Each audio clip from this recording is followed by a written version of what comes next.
ಅಂಜನಾ ಇಲ್ಲ ಅಂತ ನಾನು ಹೇಳಲ್ಲ, ಒಳ್ಳೆಯ ಗುರುಗಳಿಲ್ಲ ಅಂತ ನಾನು ಹೇಳಲ್ಲ, ಇದ್ದಾವೆ. ಅವು ಸಿಗೋವರೆಗೂ ನೀವು ಕಾಯಬೇಕಷ್ಟೆ, ಮೋಸ ಹೋಗ್ಬಿಡಿ. ಓಕೆನಾ? ಓಂ ಶಾಂತಿ. ವೀಕ್ಷಕರೇ, ಅಭಿಮಾನಿಗಳೇ, ಭಕ್ತರೇ, ಗುರುಮಕ್ಕಳೇ, ನಿಮ್ಮೆಲ್ಲರುಗಳದಾಗಲಿ. ನಿಮ್ಮಲ್ಲಿ ಸಾಕಷ್ಟು ಮಂದಿ ನನಗೆ ಅಂಜನದ ಬಗ್ಗೆ ನೀವು ಅಂಜನಾ ಮಾಡಿಕೊಡ್ತೀರಾ, ಅಂಜನಾ ನಮಗೆ ಬೇಕು, ಈ ರೀತಿ ಎಲ್ಲ ಸಾಕಷ್ಟು ಮಂದಿ ನನಗೆ ಕಾಮೆಂಟ್ ಬಾಕ್ಸಲ್ಲಿ ಕಾಮೆಂಟ್ ಮಾಡಿದ್ದಾರೆ. ಓಕೆನಾ? ನೋಡಿ, ಅಂಜನಾ ಸುಳ್ಳು ಸತ್ಯನೋ ಅದು ಕೆಲಸ ಮಾಡುತ್ತೋ ಮಾಡಲ್ವೋ, ಇಲ್ಲಿ ಎಲ್ಲರೂ ಮೋಸ ಮಾಡಲ್ಲ, ಹಾಗೆ ಎಲ್ಲರೂ ಒಳ್ಳೆಯವರಲ್ಲ, ಹಾಗೆ ಎಲ್ಲರೂ ಕೆಟ್ಟವರಲ್ಲ. ಹಾಗೆ ಯಾವುದೇ ತಾಯ್ತ, ಶ್ರೀಚಕ್ರ, ಯಂತ್ರ, ತಂತ್ರ, ಮಂತ್ರಗಳು, ಹಾಗೆ ಆಯುರ್ವೇದಿಕ್ಕು ಹಂಗಂತ ಎಲ್ಲ ಸುಳ್ಳಲ್ಲ, ಹಂಗಂತ ಎಲ್ಲ ಸತ್ಯನೂ ಅಲ್ಲ. ನೀವು ಅರ್ಥ ಮಾಡ್ಕೋಬೇಕು. ನೋಡಿ, ಇದು ಗೋರೋಜನ ನಾನು ತೋರಿಸೋದೀಗ ಗೋರೋಜನ. ಇದು ಅಂಜನಾ ಅಂದರೆ ಇನ್ನು ಸ್ವಲ್ಪ ದೊಡ್ಡದಾಗಿ ಡಬ್ಬಿ ಇರುತ್ತೆ. ಈ ಶೂ ಪಾಲಿಷ್ ಮಾಡ್ತಾರಲ್ಲ ಆ ಥರ ಡಬ್ಬಿಗಳು. ಆದರೆ ಇದು ಚಿಕ್ಕ ಚಿಕ್ಕ ಡಬ್ಬಿ, ಇದು ಗೋರೋಜನ. ಗೊತ್ತಾಯ್ತಲ್ಲ? ಇನ್ನೂ ಸ್ವಲ್ಪ ದೊಡ್ಡ ನೀವು ಕಾಟಿಗೆ ಇಟ್ಕೊಳ್ತಾರಲ್ಲ ಮಕ್ಕಳಿಗೆ ಕಣ್ಣಿಗೆಲ್ಲ, ಆ ಥರ ಡಬ್ಬಿ, ಒಂದು ಡಬ್ಬಿಗಳಲ್ಲಿ ಅಂಜನಾ ಇರ್ತದೆ. ಅದರಲ್ಲಿ ಹಿಂಗೆ ನೋಡಿದಾಗ ಅವ್ರಿಗೆ ಎಲ್ಲೋ ಇರೋರು ಕಾಣಿಸ್ತಾರೆ ಅಂಜನದಲ್ಲಿ. ಇನ್ನೂ ದೊಡ್ಡ ಡಬ್ಬಿಗಳು ಇಟ್ಕೊತಿದ್ರು. ಅವ್ರಿಗೆ ಎಷ್ಟು ಸೈಜ್ ಬೇಕೋ ಅಷ್ಟು ಸೈಜ್. ನೋಡಿದಾಗ ಎಲ್ಲೋ ಇರೋರು, ಯಾರೋ ಮಿಸ್ಸಿಂಗ್ ಆಗಿರ್ತಾರೆ, ಅವ್ರ ಮನೆಯಲ್ಲಿ ಕಳೆದೋಗಿರ್ತಾರೆ, ಯಾವುದೋ ನಿಧಿ ಇದೆ, ಎಲ್ಲೋ ನಿಧಿಗಳು ಕಂಡುಹಿಡಿಯೋದು ಎಲ್ಲ ಇದರಲ್ಲಿ. ಹಾಗೆ ಇದರಲ್ಲಿ ಕೆಲವು ಇದ್ದಾವೆ ವಶೀಕರಣಕ್ಕೆ ಅವ್ರು ಇಟ್ಕೊಳ್ತಾರೆ ಇಲ್ಲೆಲ್ಲ ಹಣೆಗೆಲ್ಲ, ಅವೂ ಇದ್ದಾವೆ ಅಂಜನಗಳು, ವಶೀಕರಣಕ್ಕೆ ಬೇಕಾದಂಥ ಅಂಜನಗಳು. ಆದರೆ ಈಗೇನಾಗಿದೆ ಅಂದರೆ ಇದು ಬರ್ತಾ ಟೋಪಿ ಹಾಕೋದು, ಎಲ್ಲರಿಗೂ ಹಣ ತಗೊಬಿಟ್ಟು ಟೋಪಿ ಹಾಕೋದು, ಆ ಥರ ದಂಧೆ ಸಾಕಷ್ಟಿದೆ. ಈಗ ನಾನು ಇಷ್ಟೆಲ್ಲ ಅವ್ರ ಬಗ್ಗೆ ಮಾತಾಡಿಬಿಟ್ರೆ ಅವ್ರು ಏನು ಮಾಡ್ತಾರೆ ಗೊತ್ತಾ? ನನ್ನ ಕಾಮೆಂಟ್ ಬಾಕ್ಸಲ್ಲಿ ಬರೀತಾರೆ, ಡೋಂಗಿ ಬಾಬಾ, ಈ ಬಾಬಾ ಸರಿಯಿಲ್ಲ, ದುಡ್ಡು ಮಾಡ್ತಾನೆ, ದುಡ್ಡಿಗಾಗಿ ಹಿಂಗೆಲ್ಲ ಹೇಳ್ತಾನೆ ಅಂತ ಬರೋದು ಕಾಮೆಂಟ್ಗಳು, ಕೆಟ್ಟ ಕಾಮೆಂಟ್ಗಳು ಬರೋದು ಅವರು. ಯಾಕೆ ಹೇಳಿ? ಈಗ ಅವ್ರ ಬಗ್ಗೆ ಮಾತಾಡ್ತೀನಲ್ಲ, ಅದಕ್ಕೆ ಅವ್ರ ಬಗ್ಗೆ ನಾನು ಏನೂ ಹೇಳಬಾರ್ದು. ಅವರು ಹಿಂಗೆಲ್ಲ ಟೋಪಿ ಹಾಕ್ತಾರೆ, ಅಂಜನಾ ಕೊಡ್ತೀನಿ, ಅದು ಕೊಡ್ತೀನಿ, ಇದು ಕೊಡ್ತೀನಿ, ಏನೇನೋ ಕೊಡ್ತೀನಿ ಅಂದ್ಬಿಟ್ಟು ತಗೊಬಿಟ್ಟು ಹಣ ಮಾಡ್ತಾರೆ. ಅದನ್ನೆಲ್ಲ ನಾನು ಹೇಳ್ಬಿಟ್ರೆ ನನ್ನ ಬಗ್ಗೆ ಕೆಟ್ಟ ಕಾಮೆಂಟ್ ಮಾಡೋದು. ಇನ್ನೇನು ಅವ್ರು ಇಲ್ಲಿ ಏನೂ ಮಾಡೋಕ್ಕಾಗಲ್ಲ ಬಿಡಿ. ಬೇರೆ ಭಾಷೆಯಲ್ಲಿ ಹೇಳಿದ್ರೆ ಅದು ಬೇರೆ ಥರ ಇದೆ, ಅದೆಲ್ಲ ನನಗೆ ಹೇಳೋಕ್ಕೆ ಬರೋಲ್ಲ. ನಮಗೂ ಹೇಳೋಕ್ಕೆ ಬರುತ್ತೆ, ಆದರೆ ನಾವು ಇರೋ ಈ ಲೆವೆಲ್ಗೆ ನಮ್ಮ ಬಾಯಿಗಳಲ್ಲಿ ಯಾವುದೂ ಕೆಟ್ಟ ಮಾತು ಬರಬಾರ್ದು. ಅವ್ರ ಬಗ್ಗೆ ನೀವೇ ಮಾತಾಡ್ಕೊಳ್ಳಿ, ಓಕೆನಾ? ಅಂಥವರು ಈ ಜನಗಳಿಗೆ ಟೋಪಿ ಹಾಕೋದೇ ಅವ್ರ ಕೆಲಸ, ಅದನ್ನು ನಾನು ಮಾತಾಡೋಂಗಿಲ್ಲ. ನೋಡ್ರಿ, ಈ ವಿಡಿಯೋ ಮಾಡಿದ್ಮೇಲೆ ನೋಡ್ರಿ, ಈ ವಿಡಿಯೋನಲ್ಲಿ ಕಾಮೆಂಟ್ ಮಾಡಲ್ಲ ಅವರು, ಬೇರೆ ವಿಡಿಯೋಗಳಲ್ಲಿ ಕಾಮೆಂಟ್ ಮಾಡೋದು ಸುಮ್ಮನೆ ಕೆಟ್ಟದಾಗ ನನ್ನ ಮೇಲೆ. ಯಾಕೆ ಹೇಳಿ? ನಾನು ಹಿಂಗೆ ಮಾತಾಡಬಾರ್ದಲ್ಲ, ಅದಕ್ಕೆ ಹಿಂಗೆ ಮಾತಾಡ್ತೀನಲ್ಲ, ಅದಕ್ಕೆ. ಸರಿನಾ? ಇರಲಿ ಬಿಡಿ. ಆದರೆ ನೀವು ಮೋಸ ಹೋಗಬೇಡಿ ಅಂತ ಹೇಳೋದು ಅಷ್ಟೇ ನಾನು. ನೀವು ಮೋಸ ಹೋಗಬೇಡಿ. ಯಾವ ರೀತಿ? ಟೋಪಿ ಹಾಕೋರೆ ಲಕ್ಷಕ್ಕೆ 99,999 ಜನ ಇರ್ತಾರೆ ಲಕ್ಷಕ್ಕೆ. ಅದರಲ್ಲಿ ಯಾರೋ ಒಳ್ಳೆಯ ಗುರು ಒಬ್ಬನಿರ್ತಾನೆ, ಅವನು ಹೇಳೋದು ಸತ್ಯ ಇರುತ್ತೆ, ಅವನ ಮಾತು ಕೇಳಿ, ಒಳ್ಳೆಯವ್ರ ಮಾತು.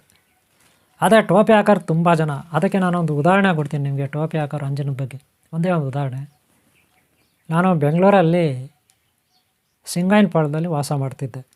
ಆಗ ರಾಜಾಜಿನಗರಕ್ಕೆ ನಾನು ಎಲೆಕ್ಟ್ರಾನಿಕ್ ಟ್ರೈನಿಂಗ್ ಹೋಗ್ತಿದ್ದೆ. ನಾನೀಗ ಅಂಜನದ ಬಗ್ಗೆ ನಿಮ್ಗೆ ಹೇಳ್ತೀನಿ. ಈ ವಿಡಿಯೋನ ಲಾಸ್ಟ್ವರೆಗೆ ನೋಡಿ. ಅಂಜನಾ ಯಾವ ರೀತಿಯೆಲ್ಲ ಮೋಸ ಮಾಡ್ತಾರೆ ಅನ್ನೋದಕ್ಕೆ ಹೇಳ್ತಾ ಇದ್ದೀನಿ, ಗೊತ್ತಾಯ್ತಲ್ಲ? ಲಾಸ್ಟ್ವರೆಗೆ ನೋಡಿ ನಿಮಗೆ, ಓಕೆನಾ? ಒಂದು ಸೀನ್ ಹೇಳ್ತೀನಿ ನಾನು ನಿಮಗೆ. ಚಿಕ್ಕಪೇಟೆ, ಬೆಂಗಳೂರು. ಈ ಚಿಕ್ಕಪೇಟೆ ಬೆಂಗಳೂರಲ್ಲಿ ಚಿಕ್ಕಪೇಟೆ ಅಂದರೆ ಅಲ್ಲಿ ಭಾನುವಾರ ದಿನ ಸಂಡೇ ಬಜಾರ್ ಅಂತ ಮಾಡ್ತಾರೆ. ಹಳೆಯ ವಸ್ತುಗಳಲ್ಲಿರುತ್ತೆ, ಹಳೆಯ ವಸ್ತುಗಳು, ರೇಡಿಯೋ, ಮಿಷ್ನರಿ ಸಾಮಾನು, ಗುದ್ದಲಿ, ಮಚ್ಚು, ಕತ್ತಿ, ಟೈಲರಿಂಗ್ ಮಿಷಿನ್ಗಳು ಇತ್ಯಾದಿ ಅಲ್ಲಿಡ್ತಾರೆ. ಅಲ್ಲೇ ಏನು ಮಾಡಿಬಿಟ್ಟ, ಒಬ್ಬ ಸುತ್ತು ಜನ ಸೇರ್ಕೊಂಡಿದ್ದಾರೆ, ಸುತ್ತಲೂ 10, 15, 25, 50 ಜನವರೆಗೂ ಇದ್ದಾರೆ. ನಾನು ನೋಡಿದೆ, ಅಲ್ಲಿ ಸ್ವಲ್ಪ ಸಂಧಿಯಲ್ಲಿ ಹೋಗಿ ನೋಡಿದೆ ಏನು ನಡೀತಾ ಇದೆ ಅಂದ್ಬಿಟ್ಟು. ಕೆಲವರು ಹಾವುಗಳು ಗೀವುಗಳು ಎಲ್ಲ ಇದು ಮಾಡೋರು ಇರ್ತಾರೆ, ಇನ್ನೂ ಕೆಲವರು ಏನೇನೋ ತೋರ್ಸೋರು ಇರ್ತಾರೆ. ಹಾಗೇ ಇರ್ಬೋದು ಅಂತ ನಾನು ನೋಡಿದ್ರೆ ಒಬ್ಬ ಡಬ್ಬಿ ಇಟ್ಕೊಬಿಟ್ಟಿದ್ದಾನೆ. ಯಾವ ರೀತಿ ಡಬ್ಬಿ? ಈ ಶೂ ಪಾಲಿಶ್ ಇರುತ್ತಲ್ಲ, ಶೂಗಳು ಪಾಲಿಶ್ ಮಾಡ್ತಾರಲ್ಲ, ಆ ಥರ ಡಬ್ಬಿಗಳು ಇಡ್ದಪ್ಪ, ಚಿಕ್ಕ ಚಿಕ್ಕ ಡಬ್ಬಿಗಳು.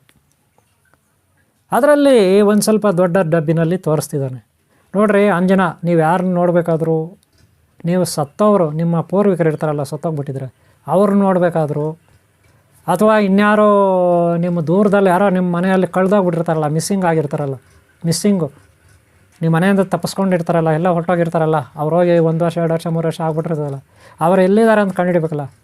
ಅವ್ರನ್ನ ಕಂಡುಹಿಡೋಕ್ಕೆ ನಮ್ಮ ಹತ್ರ ಡಬ್ಬಿ ಇದೆ ಅಂದ್ಬಿಟ್ಟು, ಈ ಡಬ್ಬಿನಲ್ಲಿ ನೀವು ನೋಡಿದ್ರೆ ಅಂಜನದಲ್ಲಿ ನೋಡಿದ್ರೆ ನಿಮಗೆ ಕಾಣುತ್ತೆ, ಈ ಅಂಜನ ತೊಗೋಬೇಕು, ಸುಮ್ಮನೆ ಕೊಡಲ್ಲ, ಹಣ ಕೊಡಬೇಕು, ಈ ಥರ ಹೇಳ್ದ. ಅವನು ಒಂದು 2-3 ಕರೆದ್ಬಿಟ್ಟ. ಅವರು ಅಲ್ಲೇ ನೀನು ಬಾ ಅಂದ. ಎಲ್ಲರೂ ಬಂದರು. ನೋಡು ಇವಾಗ ಹೇಳು, ನೀನು ಪ್ರಶ್ನೆ ಕೇಳು, ಇದರಲ್ಲಿ ನಾನು ತೋರಿಸ್ತೀನಿ ಅಂತ. ಒಬ್ಬ ಕೇಳ್ದ, ಸ್ವಾಮಿ ನಮ್ಮ ತಮ್ಮ ತಪ್ಪಿಸ್ಕೊಬಿಟ್ಟಿದ್ದ, ನನ್ನ ತಮ್ಮ ಅವ್ನು ತಪ್ಪಿಸ್ಕೊಬಿಟ್ಟು 3 ವರ್ಷ ಆಗೋಯ್ತು, ಎಲ್ಲಿದಾನ ಗೊತ್ತಿಲ್ಲ, ಅವ್ನು ನೋಡ್ಬೇಕು ಸ್ವಾಮಿ ಅಂತ. ಸರಿ ಬಾ ಅಂತ ಹೇಳ್ಬಿಟ್ಟಿದೆ. ಅವನೇನೋ ಮಾಡಿ ಅವನಿಗೆ ಒಂದು ಟವಲ್ ಹಾಕ್ಬಿಟ್ಟ, ಹಂಗೆ ಬ್ಲ್ಯಾಕ್ ಕಲರ್ ಒಂದು ಟವಲ್ ಹಾಕ್ಬಿಟ್ಟು, ಬ್ಲ್ಯಾಕ್ ಕಲರ್ ಒಂದು ಏನೋ ಒಂದು ಸ್ಯಾಲ್ವೆ ಥರ ಇರುತ್ತೆ, ಬೆಡ್ಶೀಟ್ ಥರ ಹಾಕ್ಬಿಟ್ಟ. ಒಳಗಡೆ ಇದನ್ನು ತೋರಿಸ್ತಾ ಅಂಜನ. ಆಮೇಲೆ 1-2 ನಿಮಿಷ ಹಂಗೆ ಇದ್ರು. ಒಳಗಡೆ ಅದು ಏನು ಮಾಡ್ಕೊಂಡ್ರು ನಮಗೂ ಗೊತ್ತಿಲ್ಲ. ಆಮೇಲೆ ಎತ್ಬಿಟ್ರು ಟವಲು. ಎತ್ಬಿಟ್ಮೇಲೆ ಅವನೇನು ಮಾಡ್ತಾನೆ, ಓ ಸ್ವಾಮಿ ತುಂಬ ಉಪಕಾರ ಆಯ್ತು ಸ್ವಾಮಿ ಅಂತ ಕಾಲ್ಗೆ ಬೀಳ್ತಾನೆ. ಅವ್ನು ಕಾಲ್ಗೆ ಬಿದ್ದುಬಿಟ್ಟು ನಮಸ್ಕಾರ ಮಾಡ್ತಾನೆ. ಅವನು ಯಾರೋ ನೋಡಿದ್ನಲ್ಲ, ಅವನು ತೋರಿಸ್ದವನಿಗೆ ಅವ್ನು ನೋಡ್ದವ್ನು ನಮಸ್ಕಾರ ಮಾಡ್ತಾನೆ. ಸ್ವಾಮಿ ಎಷ್ಟಾಗುತ್ತೆ ಸ್ವಾಮಿ, ಕೊಡು ಸ್ವಾಮಿ, ನೀವು ಹೇಳೋದು ನಾವು ಇನ್ನೂ ಜಾಸ್ತಿ ಕೊಡ್ತೀನಿ ಸ್ವಾಮಿ ಅಂದ್ಬಿಟ್ಟು ಬರೀ 10 ರೂಪಾಯಿಗೆ ಒಂದು ಡಬ್ಬಿ ಕೊಡ್ತಾನೆ ಅವನು. ಎಷ್ಟೋ 10 ರೂಪಾಯಿಗೆ ಒಂದು ಡಬ್ಬಿ.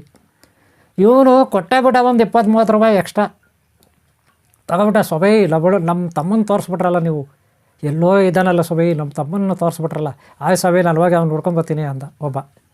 ಆ ಜಾಗದಲ್ಲಿದ್ದಾನಲ್ಲ, ಊರಲ್ಲಿದ್ದಾನಲ್ಲ, ಹೋಗಿ ಹುಡ್ಕೊಂಬರ್ತೀನಿ. ಚೆನ್ನೈಯಲ್ಲಿದ್ದಾನೆ ಅಂತ ತೋರಿಸ್ಬಿಟ್ರಲ್ಲ, ಅದು ಚೆನ್ನೈ ಹೇಳ್ದವನು ಮೆಡ್ರಾಸ್. ಹಂಗೆ ಹೇಳ್ಬಿಟ್ಟ. ನನಗೂ ಏನೋ ಒಂಥರ ಇಂಟ್ರೆಸ್ಟ್ ಆಯಿತು. ಓಹೋ ಹೆಂಗೆ ಗೊತ್ತಾಗ್ಬಿಡ್ತಿದ್ದು, ತುಂಬ ಆಶ್ಚರ್ಯ ಅಲ್ಲ, ಅದು ಏನು ಪವರ್ ಇರ್ಬೋದಿದು. ಹಾಗೆ ನಾನು ಅಂದ್ಕೊಂಡೆ.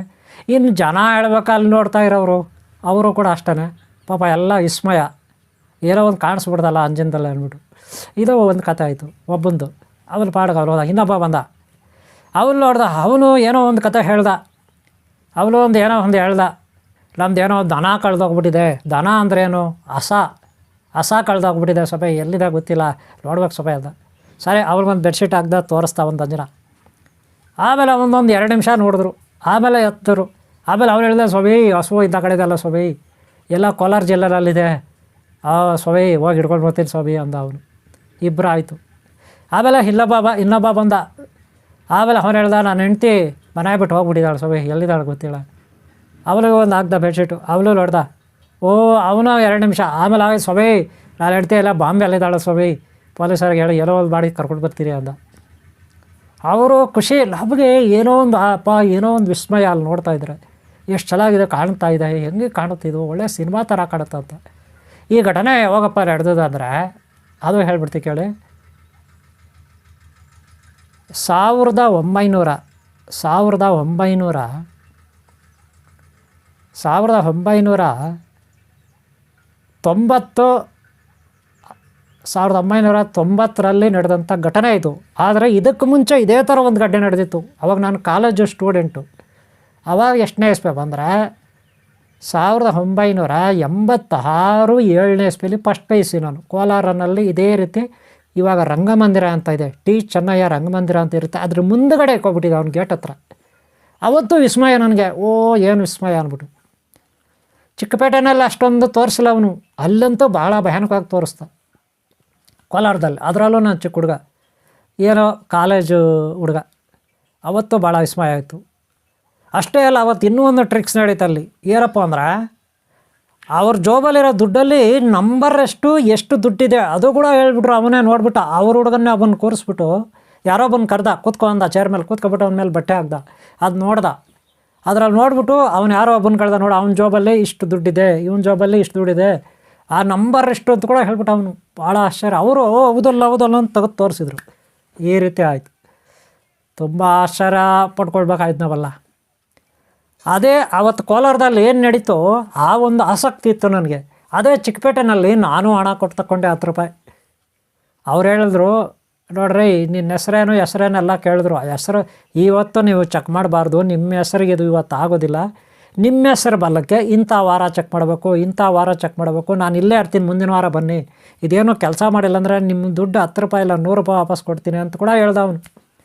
10 ರೂಪಾಯಿ ಇಲ್ಲ 100 ರೂಪಾಯಿ ಕೊಡ್ತೀನಿ, ಇನ್ನೂ ಎಕ್ಸ್ಟ್ರಾ ಹಾಕಿ ಕೊಡ್ತೀನಿ 100 ರೂಪಾಯಿ, ಇದೇನೋ ಕೆಲಸ ಮಾಡಿಲ್ಲ ಅಂದರೆ ನಿಮ್ಮ ಹೆಸರು ಬಲಕ್ಕೆ ಇದಾಗೋದಿಲ್ಲ, ನಿಮ್ಮ ಹೆಸರು ಬಲಕ್ಕಿಂಥ ದಿನ ಶನಿವಾರ, ನಿಮ್ಮ ಹೆಸರು ಬಲಕ್ಕಿಂಥ ದಿನ ಭಾನುವಾರ, ನಿಮ್ಮ ಹೆಸರು ಬಲಕ್ಕೆ ಸೋಮವಾರ, ಹಿಂಗೆ ಹೇಳ್ಬಿಟ್ಟ. ಒಬ್ಬೊಬ್ರದ್ದು ಹೆಸರು ಕೇಳ್ಬಿಟ್ಟು ಯಾರು ತಗೊಳ್ತಾರೆ ಅವ್ರು ಕೇಳ್ಬಿಟ್ಟು ವಾರಗಳೇನಿದ್ರು ಮುಂದಕ್ಕೆ ಆಗ್ದೆ ಅವತ್ತಂತ ಯಾರಿಗೂ ಹೇಳಲಿಲ್ಲ ಅವನು. ಸಾರಿ ನಾನು ತಗೊಂಡು ಬಂದೆ, ಕಾಯ್ಕೊಂಡೆ, ನೋಡಿದೆ, ಬುಡಬುಡಕ್ಕೇನಿಲ್ಲ ಅದರಲ್ಲಿ, ಏನೂ ಕಾಣಲಿಲ್ಲ. ಅಂಜನಾ ಏನೋ ಕಾಣಲಿಲ್ಲ ನೋಡ್ರಿ. ಅಂಜನಾ ಸುಳ್ಳು ಅಂತ ನಾನು ಹೇಳಲ್ಲ, ಮಹಾನ್ ಭಾವರು ಯಾರೋ ಮಾಡ್ಬೋದು, ಅವ್ರಿಗೆ ನನ್ನ ಪ್ರಣಾಮಗಳು, ಯಾರಿದ್ದಾರೋ ಒರಿಜಿನಲಾಗಿ ಮಾಡೋರು. ನಾನಂತೂ ಇದುವರೆಗೂ ಅಂಜನಾ ನೋಡಿಲ್ಲ, ಇರೋದು ಹೇಳ್ಬಿಡ್ತೀನಿ, ನೆನ್ಪಿಟ್ಕೊಳ್ಳಿ. ನನಗೂ ಎಷ್ಟೋ ಜನ ಕಾಮೆಂಟ್ ಮಾಡ್ತಾರೆ, ಅಂಜನಾ ಮಾಡ್ಕೊಡಿ ಗುರುಗಳೇ, ಅಂಜನಾ ಮಾಡ್ಕೊಡಿ ಗುರುಗಳೇ ಅಂತ. ಅಲ್ಲ, ಬುಡಬುಡಿಗೆ ನನಗೆ ಗೊತ್ತಿಲ್ಲ ಅಂಜನಾ ಮಾಡೋದು, ಅವ್ರಿಗೇನು ಮಾಡ್ಕೊಡೋದು. ಅಂಜನದ ಬಗ್ಗೆ ಅಲ್ಲಿ ಮಾಹಿತಿ ಕೊಡ್ತಾ ಇದ್ದಲ್ಲ ಅಷ್ಟೇ, ಅರ್ಥ ಆಯ್ತಲ್ಲ? ಓಕೆ, ಇಷ್ಟು ಬ್ಯಾಟ್ರಿ. ಅವರವರ ಹಣೆ ಬರ, ಅವರವರ ಯೋಗ ಪಡ್ಕೊಂಡು ಬಂದಿರ್ತಾರಲ್ಲ, ಯೋಗ ಬಲ, ಅದರಂತೆ ಅವ್ರಿಗೆ ಈ ಪ್ರಕೃತಿನಲ್ಲಿ ಒಳ್ಳೆಯದು ಕೆಟ್ಟದ್ದು ಎಲ್ಲ ಆಗುತ್ತೆ. ಅವರವರ ಕರ್ಮ ಅಂತೀವಲ್ಲ ಹಾಗೆ, ಕರ್ಮಫಲ ಆಧಾರದ ಮೇಲೆ ಅವರವ್ರಿಗೆ ಒಳ್ಳೆಯದು ಕೆಟ್ಟದ್ದು ಆಗ್ತಾ ಇರುತ್ತೆ. ಆದರೆ ನಮ್ಮ ಪ್ರಯತ್ನಗಳು ದಾರಿದ್ರ್ಯ ನಿವಾರಣೆಗೆ, ಐಶ್ವರ್ಯ ಅಷ್ಟೈಶ್ವರ್ಯ ವಶೀಕರಣಕ್ಕೆ, ರೋಗ ನಿವಾರಣೆಗೆ, ಶತ್ರು ಬಾಧೆ, ದುಷ್ಟಶಕ್ತಿಗಳ ಬಾಧೆ ನಿವಾರಣೆಗೆ, ಸ್ವಪ್ನಗಳ ನಿವಾರಣೆಗೆ ಏನೋ ಒಂದು ಮಾಡ್ತಾ ಇರಬೇಕು. ಪ್ರಯತ್ನ ನಮ್ಮದು ಮುಂದುವರಿಸ್ಬೇಕು. ನಾವು ಪ್ರಯತ್ನನೇ ಪಟ್ಟಿಲ್ಲ ಅಂದರೆ ಹೆಂಗಪ್ಪ ಫಲ ಸಿಗುತ್ತೆ? ಹೆಂಗೆ ಸಿಗುತ್ತೆ ಫಲ? ಸಿಗಲ್ಲ. ಯಾವುದೋ ಒಂದು ಮಾರ್ಗಗಳನ್ನು ನಾವೇ ಕಂಡ್ಕೋಬೇಕು. ನಮ್ಮ ಪರಿಹಾರಕ್ಕೆ ನಾವೇ ಕಂಡ್ಕೋಬೇಕು.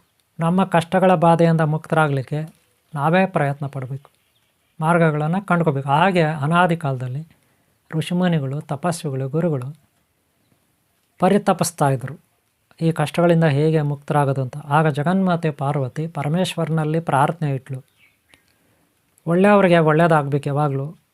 ಕೆಟ್ಟವರ ಮಧ್ಯದಲ್ಲಿ ಒಳ್ಳೆಯವರು ಸಿಕ್ಕಾಕೊಂಡಿದ್ದಾರೆ, ಒಳ್ಳೆಯವರು ನರಳ್ತಾ ಇದ್ದಾರೆ, ಒಳ್ಳೆಯವ್ರಿಗೆ ಕೆಟ್ಟವರು ಹಿಂಸೆ ಕೊಡ್ತಿದ್ದಾರೆ, ದುಷ್ಟಶಕ್ತಿಗಳ ಕಾಟ ಜಾಸ್ತಿ ಆಗಿದೆ, ಇದಕ್ಕೆ ಪರಿಹಾರ ಏನಾದರೂ ನೀನು ಮಾಡಿಕೊಡಬೇಕು ಅಂತ ಜಗನ್ಮಾತೆ ಪಾರ್ವತಿ ಪರಮೇಶ್ವರನಲ್ಲಿ ಬೇಡ್ಕೊಂಡ್ಳು. ನೀವು ಕೇಳಿರ್ಬೋದು ಅಮರನಾಥ ಲಿಂಗೇಶ್ವರ, ಅಮರನಾಥೇಶ್ವರ, ಅಮರನಾಥ್ ಯಾತ್ರೆ ಅಂತ ಕೇಳಿರ್ತೀರ. ಅಮರನಾಥ್ ಜ್ಯೋತಿರ್ಲಿಂಗ. ಆ ಜ್ಯೋತಿರ್ಲಿಂಗ ಆಗೋಕ್ಕೆ ಕಾರಣ ಇದೆ. ಜಗನ್ಮಾತೆ ಪಾರ್ವತಿಗೆ ಆ ಜಾಗದಲ್ಲಿ ಪರಮೇಶ್ವರನು ಈ ಯಂತ್ರ ತಂತ್ರ ಮಂತ್ರ, ಈ ಅಂಜನ ಸಿಂಧೂರುಗಳು, ನಾಗಸಿಂಧೂರ, ಅಷ್ಟ ಅಶ್ವಗಂಧ ಇತ್ಯಾದಿ ಇತ್ಯಾದಿ ಆಯುರ್ವೇದಿಕ್, ಹಾಗೆ ಆತ್ಮಜ್ಞಾನ, ಹಾಗೆ ವೇದಾಂತ ಜ್ಞಾನ, ವೇದಾಂತ ಪಂಚೀಕರಣದ ಜ್ಞಾನ, ಆತ್ಮ ಸಾಕ್ಷಾತ್ಕಾರಕ್ಕೆ ಏನು ಬೇಕು ಅದನ್ನು, ಹಾಗೆ ಯೋಗ ಸಾಧನೆಗಳನ್ನು, ಮಂತ್ರಸಿದ್ಧಿಗಳನ್ನು, ಇವುಗಳೆಲ್ಲವನ್ನೂ ಪರಮೇಶ್ವರನು ಪಾರ್ವತಿಗೆ ಹೇಳ್ಕೊಟ್ಟ. ಗೊತ್ತಾಯ್ತಲ್ಲ? ಅದೊಂದು ದೊಡ್ಡ ಕಥೆ ಇದೆ. ಅನಂತರ ಪಾರ್ವತಿ ಹಾಗೆ ಅಲ್ಲಿ ಕೆಲವು ಋಷಿಮುನಿಗಳು ಈ ಜಗತ್ತಿಗೆ ವಂಶ ಪಾರಂಪರವಾಗಿ ತಮ್ಮ ಶಿಷ್ಯರಿಗೆ ದೀಕ್ಷೆ ಕೊಟ್ಟು ಎಲ್ಲ ಕಲಿಸ್ಕೊಟ್ರು. ಅದು ಪ್ರಾಮಾಣಿಕವಾಗಿ ಪ್ರಾರಂಭದಲ್ಲಿತ್ತು. ಪ್ರಾರಂಭದಲ್ಲಿ ಎಲ್ಲರೂ ನ್ಯಾಯ ನೀತಿ ಸತ್ಯ ಧರ್ಮನ ಪಾಲನೆ ಮಾಡ್ತಿದ್ರು. ಅನಂತರ ಬರ್ತಾ ಬರ್ತಾ ಅದೇನಾಯಿತು, ಬೋಕಸ್ ಆಗೋಯ್ತು. ಇವಾಗಲೂ ಎಲ್ಲೋ ಮಹಾತ್ಮರು ಒಬ್ಬೊಬ್ಬರು ಅದ್ರ ಬಗ್ಗೆ ಮಾಡ್ಬೋದು. ಆದರೆ ಸದ್ಯಕ್ಕೆ ನಾನು ಅಂಜನಾ ಮಾಡ್ತಾಯಿಲ್ಲ. ಅಂಜನಾ ಇದುವರೆಗೂ ನಾನು ಮಾಡಿಲ್ಲ, ಆ ವಿದ್ಯೆನೂ ನನಗೆ ಗೊತ್ತಿಲ್ಲ. ಆದರೆ ಜ್ಞಾನ ಗೊತ್ತು. ಅಂಜನಾ ಅಂದರೆ ಏನು? ಹಳೆಯ ಕಾಲದಲ್ಲಿ ಮಾಂತ್ರಿಕರು ಎಲ್ಲೋ ಪಾತಾಳ ಭೈರವಿ ಸಿನಿಮಾ ನೋಡಿರ್ಬೋದು ನೀವು, ಅಥವಾ ಇನ್ನೂ ಕೆಲವು ತೆಲುಗು ಸಿನಿಮಾಗಳು, ಹಿಂದಿ ಸಿನಿಮಾಗಳು, ಕನ್ನಡ ಸಿನಿಮಾಗಳಿದ್ದಾವೆ. ಈ ಮಾಂತ್ರಿಕರು ಕನ್ನಡಿ ಇಟ್ಟಿರ್ತಾರೆ. ಕನ್ನಡಿ ನಿಮ್ಮ ಮನೆಗಳಲ್ಲಿ ಕನ್ನಡಿ ಇರುತ್ತಲ್ಲ, ಆ ರೀತಿ ಕನ್ನಡಿ, ಅದನ್ನು ದೂರದರ್ಶಕ ದರ್ಪಣ ಅಂತಾರೆ. ಏನು ದೂರದರ್ಶಕ ದರ್ಪಣ ಅಂದರೆ, ಆ ಮಾಂತ್ರಿಕರು ಒಂದು ಮಂತ್ರ ಹಾಕಿ ಎಲ್ಲೋ ಇರೋರನ್ನ, ಎಲ್ಲೋ ಯಾರೋ ಇದ್ದಾರೆ ರಾಜಕುಮಾರಿಯರು, ರಾಜಕುಮಾರರು, ಅಥವಾ ಇವ್ರಿಗೆ ಬೇಕಾದವರು ಬ್ಯಾಡ್ದವರು, ಇಲ್ಲ ಯಾವುದೋ ಗಿಡಮೂಲಿಕೆನೋ, ಯಾವುದೋ ನಿಧಿನೋ, ಐಶ್ವರ್ಯನೋ, ಯಾವುದೋ ನಿಧಿಗಳಿರ್ತಾವಲ್ಲ, ಐಶ್ವರ್ಯಗಳು, ಪ್ರಾಣಿಗಳು, ಯಾವುದೋ ಒಂದು ಶಕ್ತಿಯನ್ನು ನೋಡ್ಬೇಕಾದ್ರೆ ಅವರು ಈ ಕನ್ನಡಿಯಲ್ಲಿ ನೋಡ್ತಿದ್ರು. ಅವ್ರ ಹತ್ರ ದೂರದರ್ಶಕ ದರ್ಪಣ ಅಂತ ಹೆಸರು ಅದಕ್ಕೆ. ದೂರದರ್ಶಕ ದರ್ಪಣ ನೀವು ಟಿ ವಿನಲ್ಲಿ ನೋಡ್ತೀರಲ್ಲ, ಈಗ ಟಿ ವಿಗಳು ಬಂದಿರೋದು, ಆವಾಗ ಅದೇ ಇದ್ದಿದ್ದು ದರ್ಪಣ. ಆ ದರ್ಪಣ ಅಂದರೆ ಕನ್ನಡಿ. ಆ ದೂರದರ್ಶಕ ಕನ್ನಡಿನಲ್ಲಿ ಮಂತ್ರವಾದಿಗಳು, ಕೆಲವು ಸಿದ್ಧ ಪುರುಷರು, ದಿವ್ಯಜ್ಞಾನ ಅವರೆಲ್ಲೋ ಇರೋದನ್ನು ಇಲ್ಲಿ ನೋಡ್ತಿದ್ರು ಅವರು. ಇದು ಒಂದು ಟೈಪು. ಇನ್ನೂ ಕೆಲವರು ಅದೇ ಕನ್ನಡಿನಲ್ಲೇ ಪ್ರವೇಶ ಮಾಡಿಬಿಡ್ತಿದ್ರು, ಒಳಗಡೆ ಹೊರಟೋಗ್ತಿದ್ರು. ಕನ್ನಡಿ ಒಳಗೆ ಹೋಗ್ಬಿಟ್ರೆ ವಿತಿನ್ ಸೆಕೆಂಡಲ್ಲಿ 10,000, 15,000, 20,000, 106 ಕಿಲೋಮೀಟ್ರ್ ದೂರದಲ್ಲಿ ಹೊರಟೋಗ್ತಿದ್ರು ಅವರು. ಆದರೆ ನಾವಿವತ್ತು ಪ್ಲೇನಲ್ಲಿ, ರಾಕೆಟಲ್ಲಿ, ಸ್ಪೇಸ್ಶಿಪ್ಪಲ್ಲಿ ಹೋಗಬೇಕು. ಆದರೆ ಅವರು ಬರೀ ಕನ್ನಡಿ ಒಳಗೆ ಹೊರಟೋಗ್ತಿದ್ರು, ಒಳಗಡೆ ನುಗ್ಗಿಬಿಡ್ತಿದ್ರು ಕನ್ನಡಿ ಒಳಗೆ. ಅವರು ನುಗ್ಗಿದ ತಕ್ಷಣ ಅಮೇರಿಕಾದಲ್ಲಿ ಇರ್ತಿದ್ರು, ನುಗ್ಗಿದ ತಕ್ಷಣ ರಷ್ಯಾದಲ್ಲಿ ಇರ್ತಿದ್ರು, ನುಗ್ಗಿದ ತಕ್ಷಣ ಆ ಕನ್ನಡಿಯಲ್ಲಿ ಹೋಗಿದ ತಕ್ಷಣ ಚೈನಾದಲ್ಲಿ ಇರ್ತಿದ್ರು, ಆಸ್ಟ್ರೇಲಿಯಾನಲ್ಲಿ ಇರ್ತಿದ್ರು, ಆಫ್ರಿಕಾದಲ್ಲಿ ಇರ್ತಿದ್ರು. ಹೀಗೆ ಎಲ್ಲಿಗೆ ಬೇಕಾದ್ರೂ ಯಾವ ಗ್ರಹಕ್ಕೆ ಬೇಕಾದ್ರೂ ಹೊರಟೋಗ್ತಿದ್ರು ಅವರು. ಅಷ್ಟು ಶಕ್ತಿ ಅವ್ರಿಗಿತ್ತು. ಮತ್ತು ಇಮಿಡಿಯೇಟ್ಲಿ ವಾಪಸ್ ಬರ್ತಿದ್ರು ಕನ್ನಡಿಯಿಂದ ಆಚೆ. ಆ ರೀತಿ ಎಲ್ಲ ಆವಾಗ ಶಕ್ತಿ ಇತ್ತು. ಹಾಗೆ ಅಂಜನ ಅಂದರೆ ಏನೋ ಒಂದು ಡಬ್ಬಿ, ಚಿಕ್ಕ ಡಬ್ಬಿಗಳು. ಅಂಜನ ಅಂದ್ರೇನು ಚಿಕ್ಕ ಡಬ್ಬಿಗಳು. ವೀಕ್ಷಕರೇ, ಭಕ್ತರೇ, ಅಭಿಮಾನಿಗಳೇ, ಗುರುಮಕ್ಕಳೇ, ನಾನು ನಿಮ್ಗೆ ಹೇಳೋದಿಷ್ಟೇ. ಇಲ್ಲಿ ಪಾಪ ಮಾಡಿದವರು ಕರ್ಮ ರಿಟರ್ನ್ ಆಗೇ ಆಗುತ್ತೆ ಅವ್ರಿಗೆ, ಯಾವುದೋ ಒಂದು ರೂಪದಲ್ಲಿ. ಹಿಂಗೆ ಅಲ್ಲ, ಯಾವುದೋ ಒಂದು ರೂಪದಲ್ಲಿ ಅವ್ರಿಗೆಲ್ಲ ಒಂದು ಸಮಯ ಬರುತ್ತೆ. ಆದರೆ ಅಲ್ಲಿವರೆಗೂ ಅವ್ರು ಬಲಾಡ್ರೆ. ಈಗ ಅವ್ರು ಬಲಾಡ್ರೆ, ನಾವು ದುರ್ಬಲರೆ ಹಂಗೆ ತಿಳ್ಕೊಬೇಕು ನಾವು. ಬೇರೆ ದಾರಿ ಇಲ್ಲ. ಅವ್ರು ಹೆಂಗನ ಕಾಮೆಂಟ್ಗಳು ನನ್ನ ಬಗ್ಗೆ ಮಾಡಿಕೊಳ್ಳಿ, ಅದ್ರ ಬಗ್ಗೆ ನಾನು ಯೋಚನೆ ಮಾಡಲ್ಲ. ನನ್ನ ಕರ್ತವ್ಯ ನಾನು ಮಾಡ್ತೀನಿ. ಮೋಸ ಹೋಗಬೇಡಿ ನೀವು. ಒಳ್ಳೆಯ ಗುರುಗಳಿಗೆ ಶರಣಾಗತರಾಗಿ, ಒಳ್ಳೆಯ ಗುರುಗಳಿಗೆ ಮರ್ಯಾದೆ ಕೊಡಿ, ಅದು ನಿಮ್ಮನ್ನು ಕಾಪಾಡುತ್ತೆ. ಈ ವಿಡಿಯೋಲ್ಲಿ ಮುಗಿಸ್ತಾ ಇದ್ದೀನಿ. ಅಂಜನಾ ಇಲ್ಲ ಅಂತ ನಾನು ಹೇಳಲ್ಲ, ಒಳ್ಳೆಯ ಗುರುಗಳಿಲ್ಲ ಅಂತ ನಾನು ಹೇಳಲ್ಲ. ಇದ್ದಾವೆ. ಅವು ಸಿಗೋವರೆಗೂ ನೀವು ಕಾಯಬೇಕಷ್ಟೆ. ಮೋಸ ಹೋಗ್ಬೇಡಿ. ಓಕೆನಾ? ಒಳ್ಳೆಯದಾಗಲಿ ನಿಮಗೆ, ಒಳ್ಳೆಯದಾಗಲಿ. ಈ ವಿಡಿಯೋ ಎಷ್ಟಾದ್ರೂ ಒಂದು ಲೈಕ್ ಮಾಡಿ. ಹಾಗೆ ಹಿಂದಿನ ಭಾಗಗಳು ನೋಡಿ, ಹಾಗೆ ಮುಂದಿನ ಭಾಗಗಳು ನೋಡಿ. ನಿಮ್ಮೆಲ್ಲರಿಗೂ ಒಳ್ಳೆಯದಾಗಲಿ. ಓಂ ಶಾಂತಿ, ಓಂ ಶಾಂತಿ, ಓಂ ಶಾಂತಿ. ಒಂದು ಲೈಕ್ ಮಾಡೋದು ಮರಿಬೇಡಿ. ಸಬ್ಸ್ಕ್ರೈಬ್ ಆಗಲ್ಲ ಅಂದರೆ ಹಾಕ್ಕೊಳ್ಳಿ. ಓಕೆನಾ? ಒಳ್ಳೆಯದಾಗಲಿ ನಿಮಗೆ. ಓಂ ಶಾಂತಿ, ಓಂ ಶಾಂತಿ, ಓಂ ಶಾಂತಿ.